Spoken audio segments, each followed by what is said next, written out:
देश भर में कोरोना के बढ़ते संकट के कारण लॉकडाउन लग गया था, लेकिन ये लॉकडाउन 75 साल की सुलेखा देवी पर इस तरह बिजली बनकर गिरेगा, उसे पता नहीं था। सुलेखा देवी का इकलौता बेटा था हेतराम। वो एक कपड़े की फैक्ट्री में काम करता था। अभी लॉकडाउन लगे सिर्फ 15 दिन ही हुए थे कि उसे और उसकी बहू को सुलेखा देवी बोझ लगने लगी थी।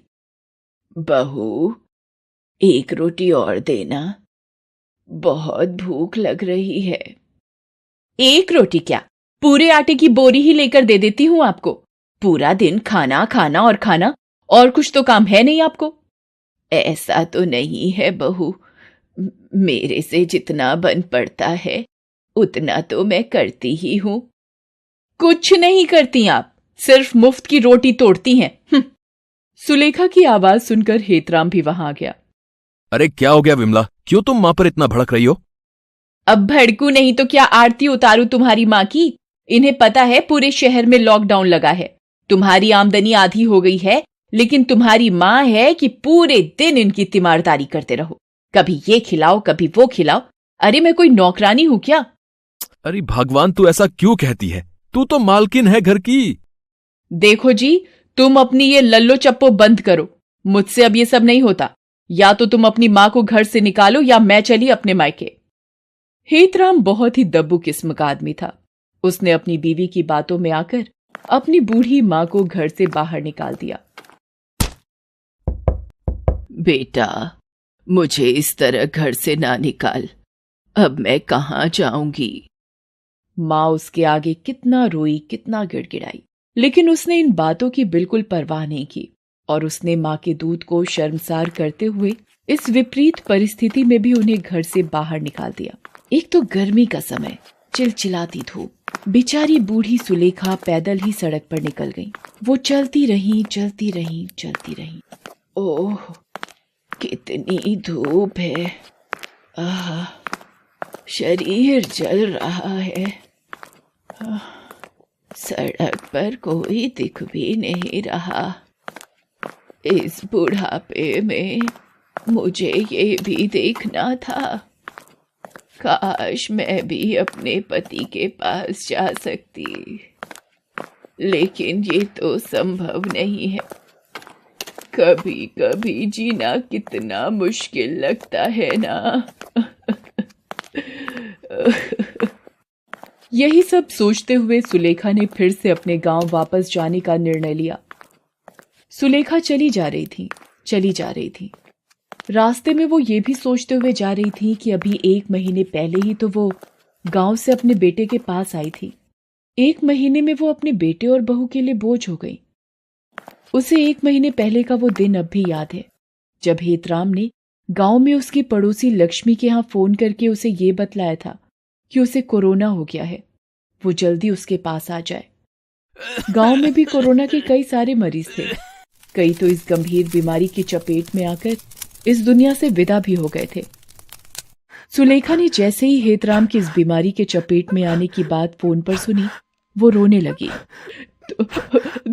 तुम बिल्कुल फिक्र मत करो बेटा, तुम्हारी माँ अभी जिंदा है। वो आ रही है तुम्हारे पास। बहू को भी बोलना बिल्कुल ना घबराए। मैं आ रही हूं। सुलेखा के पास ज्यादा पैसे नहीं थे, लेकिन बेटे के पास तो जाना ही था। बेटा परेशानी में जो था। गांव के ही सूरज मांझी ने उन्हें अपने रिक्शे से स्टेशन तक छोड़ दिया। वो मुंबई जाने वाली ट्रेन के जनरल डिब्बे में चढ़ गई। ट्रेन में बहुत भीड़ थी।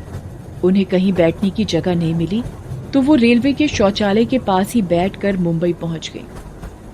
जब वो यहां आई थी तो उस समय लॉकडाउन नहीं लगा था। वो किसी तरह लोगों से पूछते पूछते हेतराम के घर पहुंच गई। घर पहुंची तो हेतराम की हालत बहुत खराब थी। बुखार से उसका बदन तप रहा था। उसने तुरंत पानी की पट्टी उसके सिर पर लगाई और बहू के बारे में पूछा तो हेतराम रोते हुए अपनी मां से बोलने लगा। मां, मुझे कोरोना हुआ है ना। ये छूत की बहुत ही भयंकर बीमारी है। ये बीमार के साथ रहने से फैलती है। मां, ये इतनी खतरनाक बीमारी है कि जान तक ले लेती है। विमला को जैसे ही पता लगा कि मुझे कोरोना है, वो उसी दिन मुझे छोड़कर अपने मायके चली गई। पड़ोसियों ने भी मेरी कोई मदद नहीं की। माँ, मुझे कुछ हो तो नहीं जाएगा ना? शुभ शुभ बोल तू, मैं हूं ना, मैं तुझे कुछ नहीं होने दूंगी। माँ के प्यार के आगे बड़ी से बड़ी बीमारी अपना दम तोड़ देती है।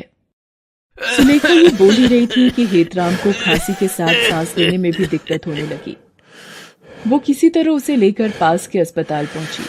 अस्पताल में बहुत भीड़ थी, फिर भी उसने किसी तरह डॉक्टर के पांव पकड़कर विनती कर हेतराम को एडमिट कराया। सुलेखा ने 15 दिनों तक हेतराम की बहुत सेवा की। आखिरकार उसकी कठिन तपस्या के बाद हेतराम स्वस्थ होकर घर वापस लौट आया। उसके अस्पताल से वापस लौटने के 1 सप्ताह बाद हेतराम की पत्नी विमला भी वापस आ गई और अपने घड़ियाली आंसू बहाते हुए उससे कहने लगी, भगवान ने मेरी मन्नत पूरी कर दी, आप ठीक हो गए। आपको पता है मैं आपके लिए इन दिनों कितना परेशान रही। खाना नहीं खाया जाता था मुझसे, बस हर पल भगवान से आपकी सलामती की दुआ करती रहती थी। विमला ने अपनी लच्छेदार बातों से हेतराम को अपने प्रभाव में ले लिया। जो पत्नी उसकी बीमारी में उसे अकेला छोड़कर चली गई थी, वही पत्नी अब उसे अपनी सबसे ज्यादा शुभचिंतक लगने लगी थी। उसी की बात में आकर वो अपनी मां की उस सेवा को भी भूल गया, जिसकी बदौलत वो ठीक होकर फिर से अपने घर वापस आ गया था। यही सब सोचते हुए सुलेखा चली जा रही थी। लगातार चलने के कारण उनके पैर थक रहे थे, पसीने से सारा शरीर भीग गया था। प्यास के मारे गला भी सूख रहा था, लेकिन उन्हें कहीं नल नहीं दिख रहा था जहां वो पानी पी सके। तभी उन्हें दूर से कार आती दिखी। उन्होंने उसे हाथ देकर रुकने का इशारा किया, लेकिन वो पूरी स्पीड में उसके पास से निकल गई। प्यास के मारे गला सूखा जा रहा है। ये रेलवे स्टेशन भी पता नहीं और कितनी दूर है। सुलेखा ये बोल ही रही थी कि उसने देखा कि जो कार कुछ देर पहले उसके आगे से निकली है, उसकी खिड़की से किसी ने पानी का बोतल बाहर फेंका। जहां बोतल गिरी थी वहां सुलेखा गई और बोतल उठाकर पानी पीने की कोशिश करने लगी, लेकिन उसमें तो पानी की कुछ ही बूंदें बची थीं। गाड़ी वाले ने पूरा पानी पीकर बोतल को बाहर फेंक दिया था। सुलेखा ने बोतल को झाड़ झाड़ कर पानी पीने की कोशिश की, लेकिन उन पानी की बूंदों से उसके होठ तक तो सही से नहीं भीगे। प्यास क्या मिटती। सुलेखा फिर से चलने लगी। आखिरकार वो स्टेशन पहुंच गई। उसने अपने गांव जाने वाली गाड़ी का पता किया, लेकिन रेलवे पूछताछ केंद्र पर उसे पता चला कि अरे अम्मा, आपके गांव की गाड़ी अब हफ्ते में एक ही दिन चल रही है। इस हफ्ते तो गाड़ी जा चुकी, अब सोमवार को ही गाड़ी जाएगी। ये सुनकर सुलेखा परेशान हो गई। अब वो कहाँ जाए ये सोचने लगी। फिर उसने स्टेशन पर ही रहने का फैसला किया। सुबह से रात हो गई थी। उन्हें भूख भी लग रही थी, लेकिन उनके पास ना तो पैसे थे और ना ही खाने की कोई चीज। हाँ, पास में नल जरूर था। उन्होंने उठकर उससे पानी पिया और सो गई। सुबह जब उनकी नींद खुली तो देखा एक टिकट चेक करने वाला उनकी तरफ ही आ रहा था। उनके दिल की धड़कन बढ़ने लगी। उन्हें समझ नहीं आ रहा था कि वो कहां से टिकट दिखाएंगी, लेकिन टिकट चेकर उनके पास नहीं आया। सुलेखा ने कल से कुछ नहीं खाया। उन्हें समझ नहीं आ रहा था कि वो कैसे खाना खाए। वो अपने मृत पति को याद करने लगती है। देख रहे हैं आप, आपके बिना क्या हालत हो गई है मेरी। आपको इस तरह मुझे छोड़कर नहीं जाना चाहिए था। काश मैं आपसे पूछ पाती कि किसके भरोसे आप मुझे छोड़कर चले गए। 3 दिन लगभग भूखी प्यासी सुलेखा स्टेशन पर रही। हाँ, कभी कुछ गिरा हुआ उन्हें मिल जाता तो वो उठाकर खा लेती, लेकिन उससे क्या होता। एक तो बूढ़ा शरीर, ऊपर से खाने को कुछ नहीं। एक दिन वो जहां बैठी थी उसकी बगल वाली पटरी पर ट्रेन आने वाली थी। तभी उन्हें पटरी के पास एक बिस्किट का पैकेट दिखा। वो उसे उठाने के लिए गई, लेकिन भूख के कारण उन्हें वहीं चक्कर आ गया। वो पटरी पर गिरकर बेहोश हो गई। तभी उसी टीटी की नजर उन पर गई। उसके हाथ पांव ही फूल गए, क्योंकि उसी पटरी पर ट्रेन आ रही थी। वो भागा भागा वहां गया और ट्रेन आने के कुछ मिनट पहले ही सुलेखा को बचा कर ले आया। थोड़ी देर बाद सुलेखा को होश आया तो उन्होंने सामने टीटी को देखा तो वो डर से कांपने लगी। मेरे पास टिकट नहीं है बेटा। मैं बहुत परेशानी में हूँ। भगवान के लिए तुम मुझे पुलिस के हवाले मत करना। सुलेखा ने टीटी को अपनी सारी आपबीती बताई। उसकी आपबीती सुनकर टीटी की आंखों में आंसू आ गए। उसने कहा, जानती है माँ जी, मैं अनाथ हूं। अनाथ आश्रम में रहकर ही पढ़ाई लिखाई की और फिर नौकरी पाई। मैंने अपनी जिंदगी में बहुत कमियां देखी हैं। आज नौकरी करता हूं तो शायद उन कमियों को पूरा भी कर लूं, लेकिन मां बाप की कमी मैं कभी पूरी नहीं कर सकता। वो लोग बहुत दुर्भाग्यशाली होते हैं जिनके माता पिता नहीं हैं, लेकिन माता पिता के जीवित रहते हुए जो अपने मां बाप की कीमत नहीं समझते, उनसे बड़ा गरीब इस धरती पर कोई नहीं। माता जी, मैंने अपना जीवन बिना मां और उसकी ममता के काटा है। कृपया कर उस कमी को आप पूरी कर दें। आप मेरे साथ मेरे घर चलें। टीटी की बात सुनकर सुलेखा की आंखों में आंसू आ गए। वो सोचने लगी कि एक उसका बेटा है जिसे अपनी मां की फिक्र नहीं, और एक ये गैर है जो उसे घर चलने को कह रहा है। सुलेखा ने मना तो बहुत किया, लेकिन उसकी जिद के आगे वो हार गई। वो उसे अपने घर ले आया। उसे मां मिल गई और सुलेखा को अपना बेटा।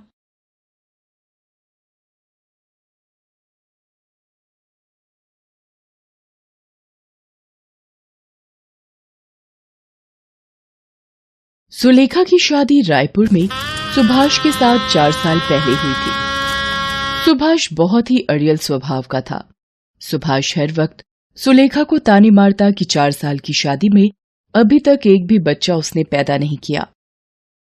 सुलेखा बहुत दुखी रहने लगी।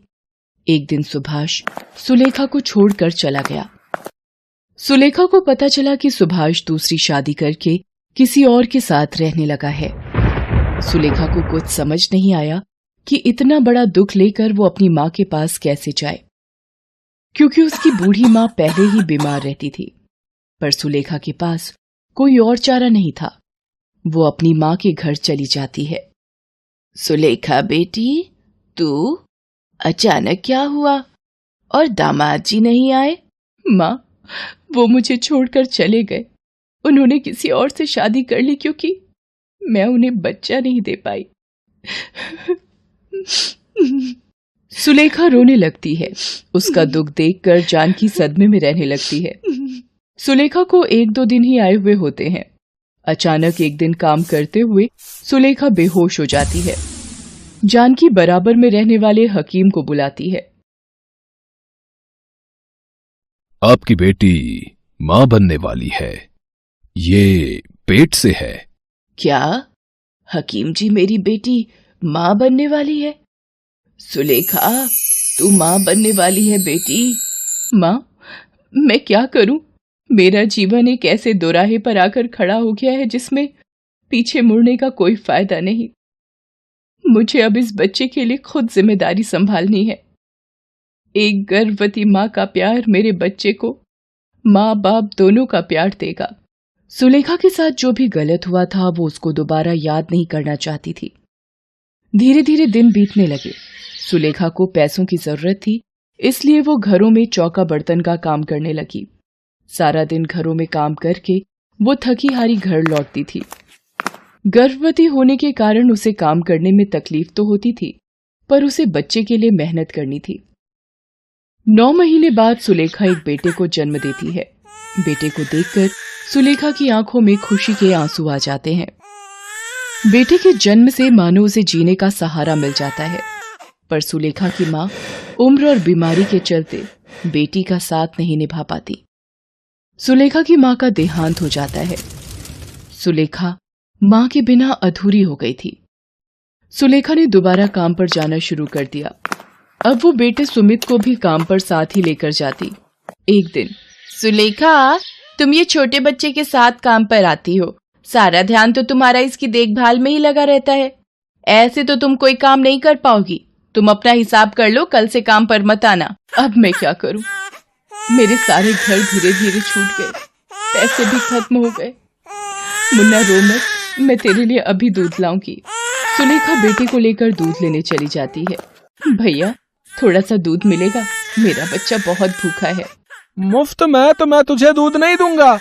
हाँ, एक काम कर, वो जो दूध के बड़े डिब्बे रखे हैं ना, हाँ, वो सारे डिब्बे अच्छे से धो दे और बदले में अपने बच्चे के लिए दूध ले जा। सुलेखा सारे डिब्बे धो देती है और अपने बेटे सुमित को दूध पिलाती है। मुश्किल भरे दिनों में भी एक माँ ने अपना साहस नहीं खोया था। एक रात जब सुलेखा अपनी झुग्गी में सो रही होती है। अरे उठो उठो, सब बस्ती में आग लग गई है, झुग्गियों से बाहर आओ सब, अरे जल्दी उठो। सुलेखा, ओ बेटी सुलेखा, जल्दी से बाहर आ, झुग्गियों में आग लग गई है। अरे ये आग कैसे लगी? मैं कैसे झुग्गी से बाहर निकलूं? अरे मेरा बच्चा, मैं कैसे जाऊं इस झुग्गी से बाहर? दरवाजे पर तो आग है। ये चादर लपेट देती हूँ मुन्ना को। हाँ, ये ठीक रहेगा। सुलेखा जैसे तैसे सुमित को बचाते हुए झुग्गी से बाहर निकलने लगती है। तभी एक जली लकड़ी सुलेखा के मुंह पर गिर जाती है। सुलेखा अपनी परवाह किए बिना सुमित को झुग्गी से बाहर सुरक्षित ले आती है, पर सुलेखा का मुंह एक तरफ से आग की वजह से जल जाता है। सुलेखा के पास इतने पैसे नहीं थे कि वो अपने चेहरे का इलाज करवा पाए, इसलिए उसका चेहरा देखने में भद्दा हो जाता है। पर सुलेखा इस बात की बिल्कुल परवाह नहीं करती। उसे यही सुकून होता है कि उसने अपने बेटे की जान बचाई और भगवान की कृपा से उसके बेटे को कोई नुकसान नहीं पहुंचा। दिन बीतने लगते हैं। अब सुमित स्कूल जाने लगा था और सुलेखा चाहती थी कि सुमित पढ़ लिख कर बहुत ही बड़ा आदमी बने, इसलिए वो दिन रात मजदूरी करके मेहनत करती रहती थी। एक दिन, अरे राजू आजा, रुक, मैं अभी अपनी कॉपी लेकर आया, तब तक तू कमरे में बैठ। नहीं सुमित, तू मुझे कॉपी यहीं दे दे, मैं अंदर नहीं आ रहा। वो तुम्हारी माँ को देखकर मुझे बहुत डर लगता है और रात को नींद भी नहीं आती। उनका चेहरा बहुत ही डरावना है। अच्छा ठीक है राजू।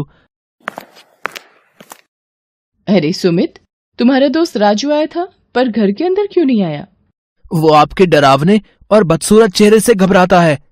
सिर्फ वही नहीं, मेरे सारे दोस्त आपका इतना खराब चेहरा देखकर डर जाते हैं, मानो किसी भूत को देख लिया हो।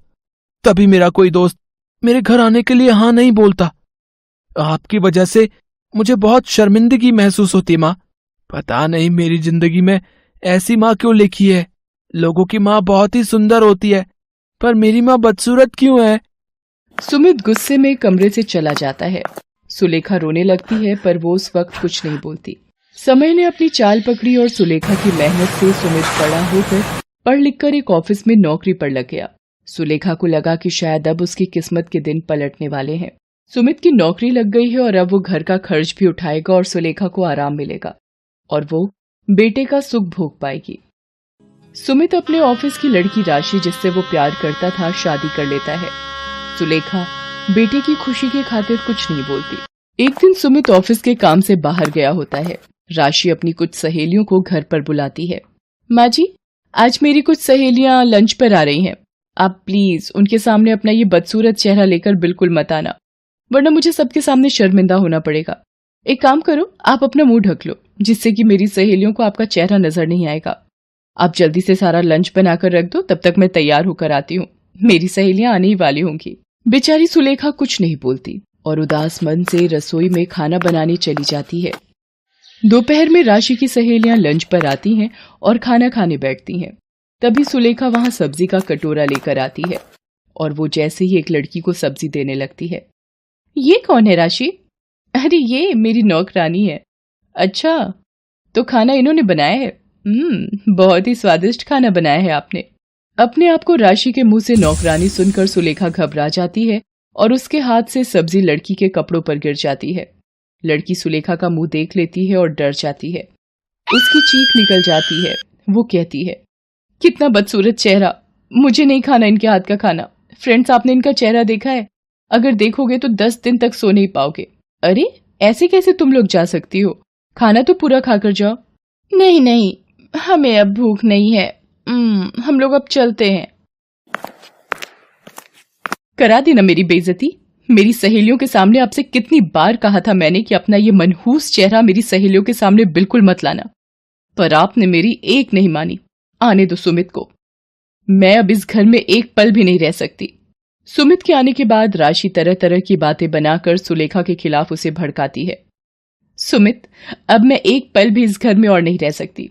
अगर तुमने अलग रहने का फैसला नहीं लिया तो मैं तुम्हें छोड़कर अपने मम्मी पापा के घर चली जाऊंगी। माँ, हम और अब आपके साथ नहीं रह सकते। हमारा भी अपना जीवन है, हमारा भी अपना अलग परिवार बनेगा। जब हमारे बच्चे होंगे और आपका ये बदसूरत चेहरा देखेंगे तो शायद वो भी शर्मिंदा होंगे। इसलिए यही सही रहेगा कि हम आपसे दूर हो जाएं। मैं राशि को लेकर जा रहा हूं, हम आज से अलग रहेंगे। पर सुमित बेटा, मैं तुम्हारे बिना कैसे रहूंगी? मेरा तो जीवन ही तुमसे है बेटा। मेरी तो हर सुबह हर शाम तुम्हें देखकर ही होती है। तुम्हारे बिना मैं जिंदा नहीं रह पाऊंगी मेरे बेटे, मुझे छोड़कर मत जाओ। सुमित सुलेखा की बात को नहीं मानता और राशि के साथ अलग घर में रहने चला जाता है। सुलेखा सुमित के जाने से बहुत दुखी हो जाती है। सुमित के बिना जीवन काटना सुलेखा के लिए एक सजा थी। एक सुमित ही तो था जो उसके जीने की आस था। सुमित के जाने के दुख से सुलेखा बीमार रहने लगी। उधर सुमित राशि के साथ दूसरे घर में रहने लगता है। एक दिन सुमित ऑफिस में होता है, तभी उसे अचानक हार्ट अटैक आ जाता है। उसके मुंह से मां शब्द निकलता है। माँ, बहुत दर्द, माँ। सुलेखा सुमित के गम में बेहोशी की हालत में उसे याद कर रही थी। पड़ोस की श्यामा मौसी उसके साथ बैठी थी। ऐसा लग रहा है जैसे मेरे बेटे ने मुझे पुकारा हो, जैसे वो किसी तकलीफ में हो। मैं आ रही हूं मेरे बेटे, तू चिंता मत कर, मैं आ रही हूं। क्या हुआ सुलेखा? अरे, ये तो बेहोशी की हालत में हो रही है और तेज बुखार भी है। लगता है इसे अस्पताल ले जाना होगा। श्यामा मौसी कुछ लोगों की मदद से सुलेखा को अस्पताल ले जाती हैं। वहां डॉक्टर सुलेखा का चेकअप करता है। तभी एक नर्स वहां आती है। डॉक्टर, एक इमरजेंसी केस आया है। कोई मिस्टर सुमित है, उनकी वाइफ मिसेस राशि उनके साथ है। मेरा बच्चा सुमित? डॉक्टर, पहले आप उन्हें देखो, मेरी चिंता मत करो। डॉक्टर सुमित को देखने लगता है। वो राशि से कहता है, देखिए, हमें जल्दी ही एक हार्ट की जरूरत है। इनका हार्ट पूरी तरह से डैमेज हो रहा है। अगर इनका हार्ट नहीं बदला गया तो इनकी जान भी जा सकती है। राशि रोने लगती है। सुलेखा उसे रोता हुआ देख लेती है। वो नर्स से कहकर राशि को अपने पास बुलाती है। राशि, रो मत बहू, मेरे होते हुए मेरे बच्चे पर आंच भी नहीं आ सकती। तुम चिंता मत करो। माँ जी, कहाँ से नया दिल मिलेगा? कौन देगा इतनी जल्दी? अगर सुमित को कुछ हो गया तो मैं जिंदा नहीं रह पाऊंगी माँ जी। राशि रोते हुए सुमित के पास चली जाती है। सुमित की तबीयत का सुनकर सुलेखा की तबीयत बिगड़ने लगती है। उसकी सांस फूलने लगती है। वो डॉक्टर से कहती है, डॉक्टर, मुझे पता है मैं अब नहीं बचूंगी। आप मेरा एक काम करना, मेरा ये दिल मेरे बच्चे को दे दो। मेरे सुमित को बचा लो डॉक्टर, मेरे सुमित को बचा लो। सुमित को होश आ जाता है। डॉक्टर उसे कहता है, ओह गुड मिस्टर सुमित, अब कैसा फील कर रहे हैं आप? सुमित, अब आप बिल्कुल खतरे से बाहर हैं। डॉक्टर ने कहा है आपको कुछ ही दिनों में छुट्टी मिल जाएगी। राशि, मुझे किसने बचाया? मुझे बताओ। मेरी जिंदगी पर उनका बहुत बड़ा एहसान है। सुमित, जब आपको अस्पताल लाया गया उस वक्त आपकी मां भी अस्पताल में थी। उनकी तबीयत बहुत ज्यादा खराब थी। उन्होंने जब आपके बारे में सुना, आज जो दिल आपके अंदर धड़क रहा है वो आपकी मां जी का है। मां, इतना बड़ा बलिदान मुझ पापी के लिए क्यों मां, क्यों? मुझे माफी मांगने का हक भी नहीं दिया मां। मेरी जिंदगी बचाने के लिए तुमने अपनी पूरी जिंदगी लगा दी मां। मुझे माफ कर दो मां, मुझे माफ कर दो। सुमित बेटा, तुम अपनी मां के बलिदानों का कर्ज जीवन भर नहीं चुका सकते। तुम अपनी मां के जिस चेहरे को बदसूरत कहते थे उस चेहरे पर जले का निशान बचपन में तुम्हें आग से बचाते हुए सुलेखा को मिला था। वो खुद आग की चपेट में आ गई थी, पर तुम्हारी माँ ने तुम्हें कुछ नहीं होने दिया। सुमित श्यामा मौसी की बात सुनकर बहुत रोता है। राशि भी अपने किए पर बहुत दुखी थी। सुमित गंगा घाट पर माँ की अस्थियों को प्रवाहित करता है और हाथ जोड़कर क्षमा मांगता है। सुलेखा ने एक बात ये साबित कर दी थी कि एक माँ का कर्ज बच्चे आजीवन नहीं चुका सकते।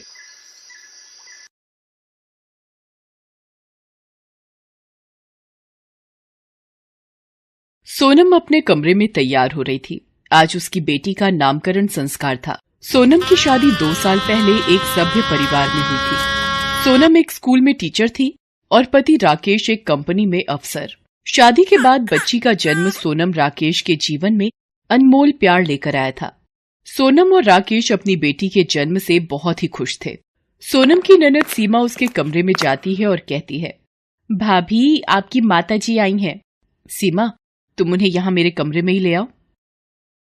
माँ आप आ गई, बहुत देर लगा दी आपने।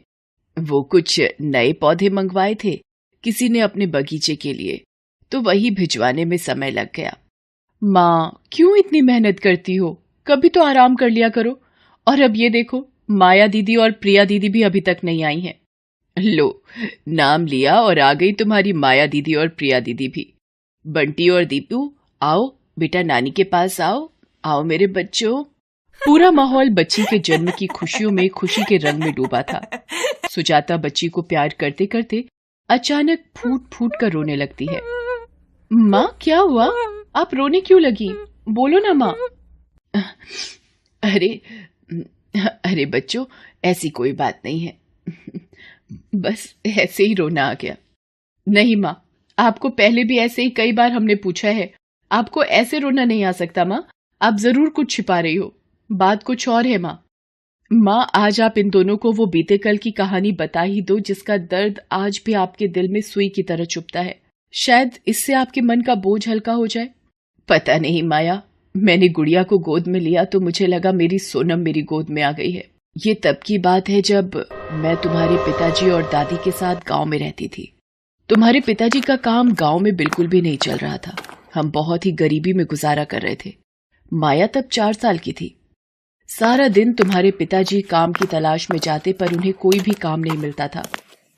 भूख और गरीबी से हम परेशान रहने लगे थे। तभी प्रिया का जन्म हुआ।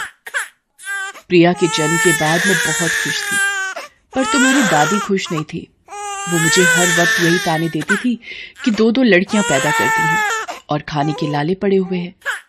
वो मुझे बहुत तंग करती थी, मेरे ऊपर बहुत जुल्म करती थी। एक दिन जब तुम्हारे पिताजी काम की तलाश में गए थे, अरे करम चली, आज कुछ खाने को भी देगी या ऐसे ही मुझे भूखा मरेगी? सुबह से तूने सिर्फ आधा कप चाय का ही दिया है, सूरज सिर पर चढ़ाया और तेरे से रोटी नहीं बनी 2 चूल्हे पर अभी तक।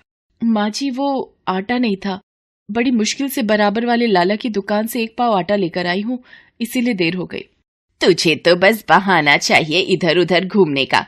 मुझे सब पता है, तू तो मुझे भूखा ही मारना चाहती है कि मैं जल्दी से स्वर्ग सिधार जाऊं, पर याद रख, मैं भी इतनी जल्दी ऊपर जाने वाली नहीं हूँ। माँ भूख लगी है, कुछ खाने को दे दो। हाँ, मैं अभी तुम्हें और प्रिया को दूध देती हूँ। क्या बात है, दूध के पैसे कहाँ से आए तेरे पास, बता मुझे। और इन्हें दूध पिला पिला कर मोटी ताजी बना रही है, जैसे बड़ा इन लड़कियों ने बड़े होकर कलेक्टर बनना है। सुजाता की सास सुधा सुजाता और उसकी बेटियों को एक आंख भी पसंद नहीं करती थी। एक दिन सुजाता का पति गोविंद सुजाता से कहता है, सुजाता, वो जगन जीजा से बात हुई थी शहर में। वो बोल रहे हैं कि हम सब शहर चले जाएं उनके पास। वहां शहर में बहुत काम मिल जाएगा। तुम एक काम करो, तुम सामान बांध लो, हम शहर चले जाएंगे। गोविंद परिवार को लेकर शहर आ जाता है। शहर में सुजाता की ननद और उसका पति जगन रहते थे। जगन ने ही गोविंद को शहर आने की बात कही थी। जगन ने गोविंद को किराए का एक कमरा दिलवा दिया। जगन एक बिगड़ा हुआ आदमी था। जगन को रोजाना शराब पीने की लत थी। शहर आकर गोविंद भी जगन की संगति में रहकर शराब पीने का आदी हो गया। सुजाता की सास अब हर समय अपनी बेटी मधु के साथ सुजाता की बुराई करने लगी। एक दिन जब मधु सुजाता के घर बैठी हुई थी, सुजाता की सास बोली, मेरा सोनू रबड़ी खाएगा? ये ले बेटा सोनू, नानी के हाथ से रबड़ी खा ले। माँ, ये रबड़ी बहुत ही शौक से खाता है। अच्छा हुआ तुम ले आई। अरे सोनू, ऐसे गिराओ मत, ध्यान से खाओ। दादी, मुझे भी रबड़ी खानी है। रबड़ी खानी है? जा, वो जमीन पर जो गिरी है वो वाली खा ले। माँ जी, आप बच्चों को जमीन पर गिरी रबड़ी खाने को दे रही हो। माया, वो जमीन पर गिरी रबड़ी मत खाओ, मैं तुम्हारे लिए दूसरी ला दूंगी। तभी गोविंद आ जाता है। उसे शहर में भी कोई काम नहीं मिलता।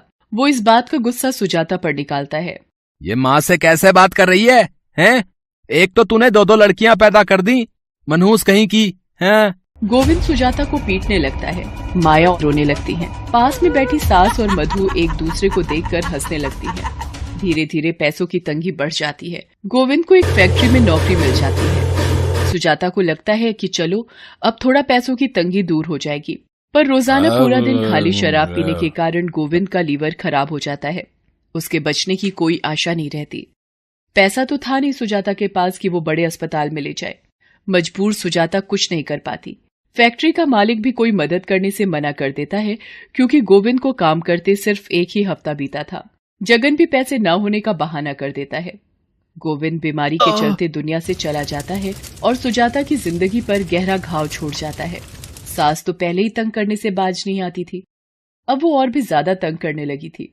सुजाता को पता चलता है कि वो फिर से एक बार गर्भवती है, पर गोविंद के जाने के बाद वो अकेली कैसे बच्चों को पालेगी, इसी सोच में डूबी होती है। तभी वहां जगन आ जाता है और सुजाता से बदतमीजी करने लगता है। अरे सुजाता भाभी, आप अपने आप को अकेला मत समझो। क्या हुआ अगर गोविंद चला गया? आप मुझे ही अपना सब कुछ समझ सकती हो। ये आप क्या कर रहे हो? यहाँ से चले जाओ वरना मैं शोर मचा दूंगी। क्या हुआ दामाद जी, ये शोर कैसा? माँ जी, मैं तो बस इनसे ये कह रहा था कि किसी चीज की जरूरत हो तो मेरे से बोल दें, पर ये तो उल्टा मुझे ही गलत समझने लगी। एक तो अपने पति को खा गई, अब तू फिर से पेट से है। अगर दामाद जी ने पूछ भी लिया तो तू उनसे ऐसा व्यवहार करेगी? तभी माया और प्रिया भी डर कर उठ जाती हैं। सुजाता उनसे लिपट कर रोने लगती है। सास और जगन बाहर चले जाते हैं। एक दिन मधु माँ से कहती है, माँ, ये फिर से लड़की पैदा करेगी, देख लेना, और तीनों लड़कियों को लेकर सारी जिंदगी हमारी छाती पर बैठकर मूंग दलेगी। अरे मैं ऐसा होने दूंगी तब ना, तू देखती जा, मैं इन तीनों माँ बेटियों का ही काम तमाम कर दूंगी और इसके पेट में पल रहे बच्चे को भी साथ में ही दफन कर दूंगी। अरे माँ जी, ऐसा करने से हमारा क्या फायदा? फायदा तो अभी इसके जिंदा रहने से है। मेरी एक डॉक्टर से बात हुई है, जैसे ही इसका बच्चा पैदा होगा ना, हम उसे लाखों में बेच देंगे और उसके बाद इन तीनों का काम खत्म। धीरे धीरे सुजाता के बच्चे का जन्म का दिन नजदीक आ जाता है। वो अस्पताल में भर्ती होती है। सुजाता समझ नहीं पाती कि सास उस पर इतना प्यार क्यों लुटा रही है। सुजाता एक बेटी को जन्म देती है। नर्स को बहाने से कमरे से बाहर भेजकर सास जगन को चुपचाप वो बच्ची हाथ में दे देती है। कुछ देर बाद सुजाता को होश आता है। माया और प्रिया उसके पास ही बैठी होती हैं। सुजाता की आंखें उस बच्ची को ढूंढ रही होती हैं। वो सास से पूछती है, माँ, मेरा बच्चा कहाँ है? लड़की पैदा हुई थी, वो भी मरी हुई। चल, अच्छा ही है जो मरी हुई पैदा हुई। तू 3 लड़कियों को कैसे अकेले पालती? सुजाता फूट फूट कर रोने लगती है। सास जगन से बात करने बाहर जाती है। तभी माया सुजाता को बताती है, माँ, जब आप सो रहे थे, फूफा जी ने गुड़िया को उठाया और बाहर ले गए। क्या? मेरी बच्ची जगन के हाथों में थी? इसका मतलब मेरी बच्ची जिंदा है। नर्स, आप तो यही थी, आपको तो पता होगा मेरी बच्ची के बारे में। मुझे बता दो, मेरी बच्ची के साथ इन लोगों ने क्या किया है। आप एक औरत हो, एक औरत ही माँ का दर्द समझ सकती है। नर्स, मुझे बता दो, आपको भगवान का वास्ता। आपकी बच्ची कहाँ है ये सिर्फ आपकी सास को पता है, मैं इससे ज्यादा कुछ नहीं बता सकती। सुजाता दौड़ती हुई कमरे से बाहर जाती है। वो देखती है कि जगन उसकी सास के हाथों में नोटों की गड्डियां पकड़ा रहा है। वो चिल्लाकर बोलती है, मेरी बच्ची कहाँ है? बता दो उसे किसे बेचा है, वरना मैं पुलिस को बुला लूंगी। हिम्मत है तो बुला ले पुलिस को, अब तेरी बच्ची तुझे कभी नहीं मिलेगी। सुजाता जैसे तैसे माया और प्रिया को लेकर पुलिस स्टेशन पहुंचती है और रोते हुए सारी बात पुलिस को बताती है। पुलिस सुजाता के साथ घर पहुंचती है। सारे पैसे पुलिस को बरामद हो जाते हैं। पुलिस सुजाता की सास और जगन से पूछताछ करती है। वो एक अमीर परिवार को सुजाता की बेटी बेच चुके होते हैं। सुजाता पुलिस के साथ वहां पहुंचती है। सुजाता अपनी बच्ची को देखकर रोने लगती है। मेरी बच्ची मुझे वापस दे दो, ये रहे आप लोगों के पैसे, मुझे बस मेरी बच्ची लौटा दो। पुलिस सुजाता को उसकी बच्ची लौटा देती है। पुलिस जगन, मधु और सुजाता की सास सुधा को गिरफ्तार कर लेती है। डॉक्टर को भी बच्ची को बेचने में साथ देने पर पुलिस कड़ी कार्रवाई करती है। सुजाता को अपनी बच्ची वापस मिल जाती है। पुलिस सुधा, मधु और जगन को सुजाता को प्रताड़ित करने के लिए जेल ले जाने लगती है। सुजाता पुलिस को कहती है, इंस्पेक्टर साहब, इन तीनों को छोड़ दीजिए। माँ जी, मेरा आज के बाद आप लोगों से कोई रिश्ता नहीं रहेगा। मैं अपनी बेटियों को लेकर जा रही हूँ। मैं अपनी बेटियों की परवरिश खुद करूंगी। सुजाता उन लोगों को माफ कर अपनी बेटियों को लेकर दूसरे शहर आ जाती है। सुजाता मजदूरी करके अपनी बेटियों की देखभाल करती है। आज सुजाता खुद की एक पौधशाला चलाती है। आज उसकी मेहनत से तीनों बेटियों का भविष्य सफल बना है। सुजाता कहानी सुनाकर एक ठंडी सांस लेती है। तीनों बेटियां उसके गले लग जाती हैं। आज सुजाता को सुकून था कि उसकी तीनों बेटियां उसके पास हैं। हेलो दोस्तों, कैसे हैं आप सब? हमारी कहानियां देखने के लिए हमारे चैनल को सब्सक्राइब कीजिए और हाँ, बेल आइकॉन पर क्लिक करना मत भूलिएगा।